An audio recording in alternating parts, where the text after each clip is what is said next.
Semangat pagi, kembali kita membahas pemberita kabar baik.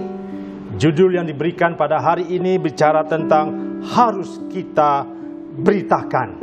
Diambil dari kitab 1 Timotius 1 ayat 12. Demikian firman Tuhan. Aku bersyukur kepada Dia yang menguatkan aku, yaitu Kristus Yesus Tuhan kita. Karena Ia menganggap aku setia dan mempercayakan pelayanan ini kepadaku. Konteks ayat ini bicara tentang ucapan syukur atas kasih karunia Allah. Paulus, kita tahu siapa Paulus. Dia seorang penghujat di ayat 13. Dia seorang penganiaya. Dia seorang ganas. Dia orang yang paling berdosa. Di ayat 16, Yesus menunjukkan kesabaran yang begitu luar biasa terhadap diri Paulus, sehingga sepatutnya keselamatan yang Tuhan berikan kepada kita, anugerah yang cuma-cuma itu, mari kita responkan dengan ucapan syukur bahwa karena Dia yang telah memanggil saudara dan saya, karena Dia yang telah memilih kita dimanapun kita berada, mari kita mengucap syukur untuk kekuatan yang Tuhan berikan. Kita mengucap syukur untuk kebaikan dan kesabaran Tuhan yang menganggap kita setia sampai saat ini dalam melayani Dia. Jangan terus patah semangat, layani Dia. Beritakan kabar sukacita itu bahwa Yesus telah mati, bangkit dan hidup. Bapak Ibu, pada zaman hukum salib itu berbicara tentang hukuman yang paling kejam, hukuman yang paling hina, hukuman super sadis bagi terdakwa. Yesus mengalami itu. Tidak ada belas kasihan di salib itu. Hukuman mati di depan orang banyak, diolok-olokkan. Yesus mengalami tuduhan-tuduhan palsu yang dicari-cari orang. Dia mengalami siksaan secara fisik maupun psikis.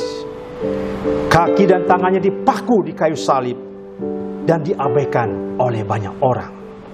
Orang-orang yang menghadiri atau melihat karya salib itu mengolok-olok Dia, melecehkan dan menghina.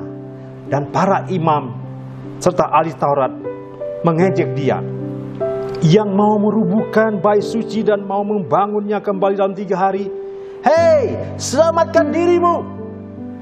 Dan juga para pemuka agama bahkan berkata, orang lain Ia selamatkan, tetapi dirinya sendiri tidak dapat Ia selamatkan. Bapak, Ibu, saudara-saudara, di kayu salib itu ada peristiwa pergantian yang luar biasa. Kristus yang kekal masuk kefanaan. Kristus yang berkuasa menjadi tidak berdaya. Yesus yang terkuat menjadi yang terlemah. Kristus yang tertinggi menjadi terendah. Dia diam. Supaya apa? Supaya kita manusia-manusia yang berdosa itu, yang fana akan menerima kekekalan. Supaya yang tak berdaya menerima kuasa. Supaya yang lemah menerima kekuatan. Dan supaya yang rendah menerima kemuliaan. Inilah kabar sukacita itu bagi orang yang percaya bahwa Dia telah membuktikan bagaimana cintanya, kasihnya begitu besar kepada dunia ini, sehingga Ia mengaruniakan anak yang tunggal supaya setiap orang yang percaya kepada Tuhan tidak binasa. Bapak, Ibu, oleh sebab itu jangan kita memiliki sifat egoisentris, tidak bisa melayani, tidak bisa memberitakan kabar baik itu kepada orang lain. Di 2 Korintus 5 ayat 15 demikian firman Tuhan. Dan Kristus telah mati untuk semua orang, supaya mereka yang hidup tidak lagi hidup untuk dirinya sendiri, tetapi untuk Dia yang telah mati dan telah dibangkitkan untuk mereka. Mari miliki perubahan hidup, bahwa Kristus hidup di dalam diri kita. Cerita Yesus ada dalam diri kita. Bagaimana Tuhan memproses Paulus, bagaimana Tuhan memproses saudara dan saya. Saya Edi Pranowo Mangunsuharjo. Ada cerita Tuhan dalam diri saya. Oleh sebab itu, Roh Kudus adalah jaminan kita untuk kita hidup di dalam pemeliharaan dan penyertaan Tuhan. Karena apa? Karena pekerjaannya di dalam kehidupan kita itu terus berkarya.